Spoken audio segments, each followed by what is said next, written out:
एक पिता अपने बच्चों से मुंह मोड़ सकता है, और ऐसे बहुत पिता हैं इस दुनिया के जिन्होंने पत्नी को छोड़ा और संग में बच्चों को भी छोड़ दिया। बहुत दुख भरी बात है। एक पिता अपने बच्चों से मुंह मोड़ सकता है, भाई और बहन भी दुश्मनी कर सकते हैं। पति पत्नी का त्याग, पति पत्नी का त्याग और पत्नी पति का त्याग कर सकती है, ये बिल्कुल संभव है। लेकिन एक ऐसी मां है जिसका प्रेम बच्चों से कभी भी दूर नहीं होता। सिर्फ पूरी दुनिया में एक ऐसी मां है,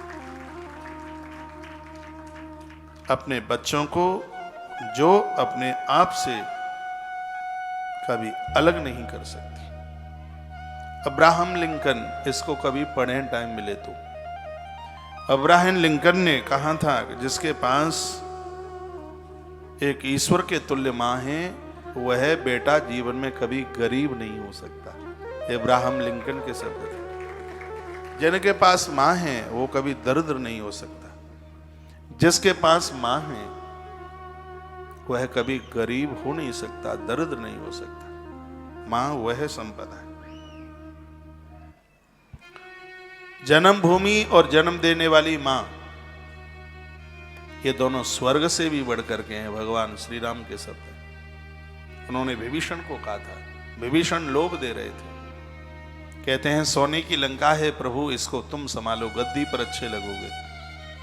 भगवान ने कहा था, विभीषण मेरी घास फूस की बनी हुई अयोध्या मेरे लिए करोड़ों लंका से बढ़कर के है। एक तो वह मेरी जन्मभूमि है और एक वहां मुझे जन्म देने वाली मेरी मां कौशल्या है।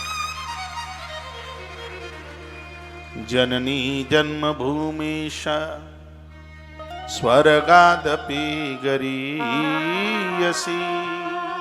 जन्म देने वाली मां, और जहां पर आपका जन्म हुआ है जन्मभूमि, ये स्वर्ग से भी बढ़ करके। पैसा कमाने के लिए बाहर के काफी लोग यहाँ भिवाड़ी में आए। यहाँ 4000 से ज्यादा फैक्ट्री हैं, उद्योग हैं, जैसा कि मैंने सुना है।